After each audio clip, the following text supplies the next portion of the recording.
Thank you so much, everyone, for all the love that you have shown my husband and I through the years. I know everyone is here. Some of you flew in from a different state. And I just want you all to know how I appreciate you all. And my husband right now is watching and he's smiling and loving all of you. Just wanted to share the last text that my husband and I exchanged on his last day, on Saturday morning. I was in Carlsbad, as I mentioned last night, with my daughter and her friend Echo. And Saturday morning, I took a picture of my breakfast, typical waffle, with sausage and eggs. I texted that to my husband, and like his really happy-go-lucky self, happy greeting, he would always say, "Hi, good looking." So I said, I noticed you left the house early today. It was 5:45 a.m. when he started biking to work. And he said, "Oh yeah, I had an early case today, 8:30 stress time. But guess what?" Well, you know, we all know he's big with straight shaves, right? He said, "I shaved at company time."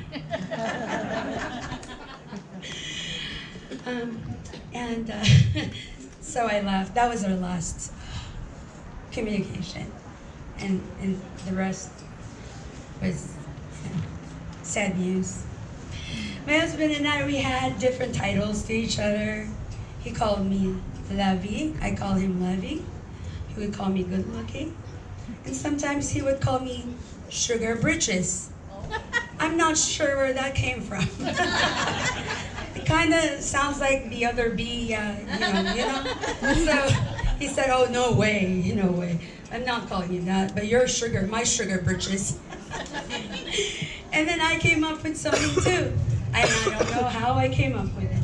Sometimes I call him Chan Chan or Kimosabe. And he knows asawa ko. Asawa means my spouse. We had a lot of happy times. Now I wanted to share with you, I've been praying that he shows up in my dreams as much as he could. And I've dreamt of him 3 times already.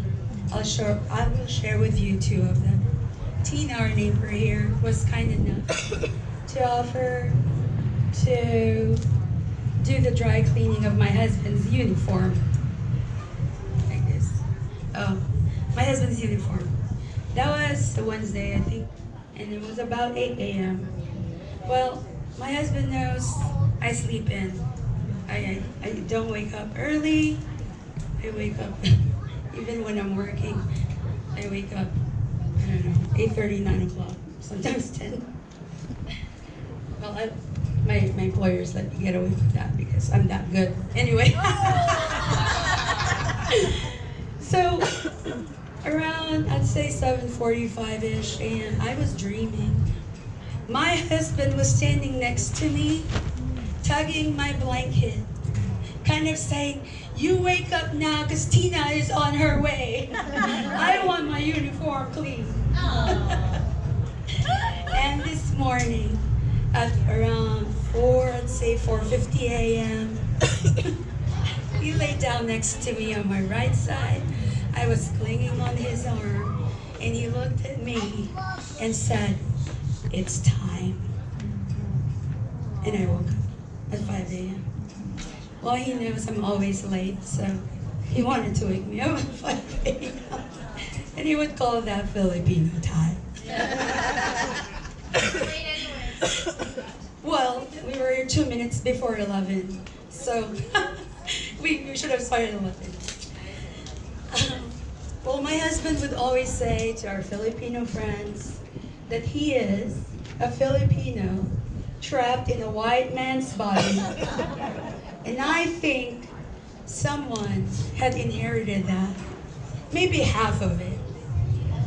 Someone who I would love to introduce to all of you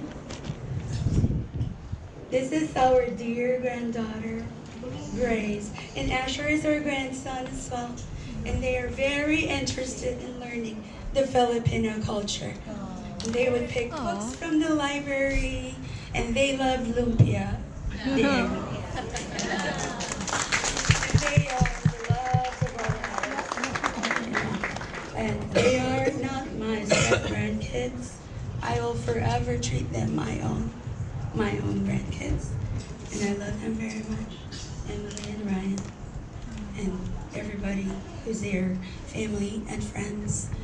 I can't say thank you enough for all the love that you have showered upon me. And like I said last night, I will continue the ministries that my husband and I built and he started for the rest of my life.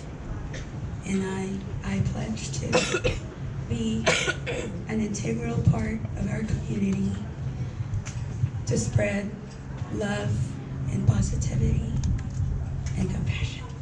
Thanks, everyone.